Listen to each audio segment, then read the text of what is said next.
AutoCAD দিয়ে কীভাবে জানালার ডিজাইন করতে হয় সেটা আজকে দেখাবো। 4 ফিটের একটা উইন্ডো ডিজাইন করবো। REC লেখে এন্টার, ফার্স্ট পয়েন্ট ক্লিক, এদিকে 4 ফিট কমা আরেকদিকে 5 ইঞ্চি, অফসেটটা 2 ইঞ্চি, ও লেখে এন্টার, 2 লেখে এন্টার, ও লেখে এন্টার, 2 লেখে এন্টার, জাস্ট ইনসাইডে। এখন আমরা সানসেটটা দিয়ে দিব, এল লেখে এন্টার, লাইন দিয়ে অবশ্যই সানসেটটা করে নেবা।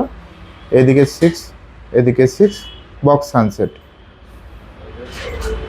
মিরর করে দাও, MI লেখে এন্টার, তারপরে লাইন দিয়ে উপরে জয়েন করে দাও, লাইন দিতে হবে। ওকে, এটা কি ড্যাশ দিবা, সেন্টার লাইন যে কোনো কিছু দিতে পারো, ঠিক আছে। এই পয়েন্ট থেকে এই পয়েন্ট সুন্দরভাবে ড্র করে দাও। এটা আবার কি করে দিবা, ম্যাচ করে দিবা, MA লেখে এন্টার, এই পয়েন্ট থেকে এই পয়েন্ট প্রত্যেকটা ম্যাচ করতে পারবো।